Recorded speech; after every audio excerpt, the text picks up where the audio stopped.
What's up YouTube? My name's Tommy and welcome to my home, and today we're talking about latency in Ableton Live. So what is latency? Latency is the time it takes for an audio source, whether it be your guitar or your vocal, to process through cables all the way through your audio interface and be recorded onto your computer.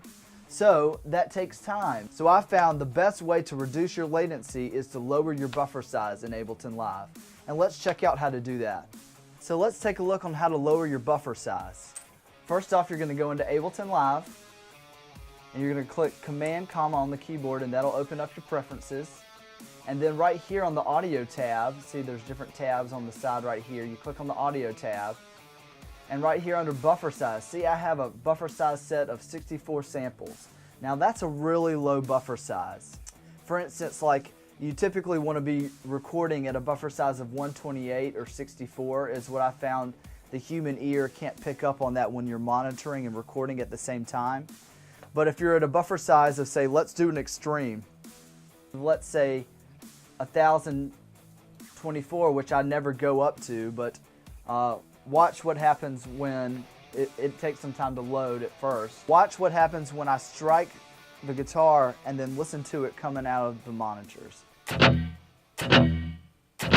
Watch me do it really quick. See that little bit of lag behind?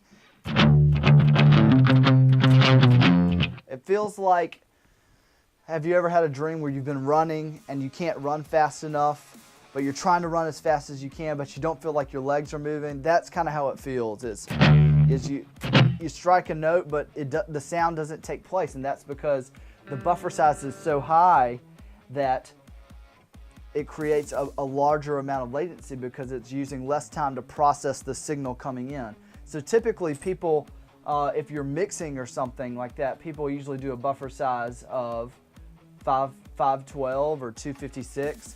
I usually stick around 256 or 128 for my whole recording, and I can do about up to 100 tracks. If I'm already 100 tracks deep into my Ableton Live set, then I'll just open up a new live set and I'll mix down the work that I've done and record the guitars or record the vocals and then bounce them down and then put them back into my master file. And that way you can have a low latency and it doesn't affect your CPU on your computer, because if we go down lower, let's say if we went to a 32 buffer size, so we were at 19% on our CPU just then. Let's see what happens to our CPU right here when we go to a buffer size of 32.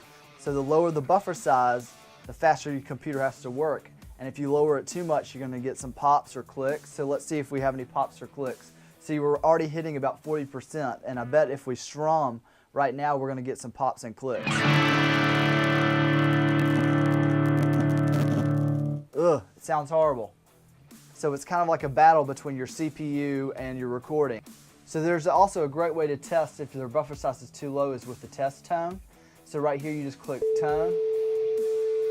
And if we lower our buffer size lower and try to test the test tone, notice the pops and clicks. Notice the pops and clicks that take place, so we know it's too low. So we're going to raise our buffer size to 64. It's what I found my computer can handle. Every computer is different depending on your processing speed. And what I found has helped the most in terms of my computer power has been my processor. I have an i7 processor in this MacBook, and I think that it works great. Anything higher than that would be awesome. It also has 16 gigs of RAM. But I've tried out different RAM, but I think your processor is the most important thing in terms of latency and how to control that, and when you're recording guitars or vocal or anything that's live or analog. So I hope you've enjoyed learning about latency today with me, and I'll see you next time.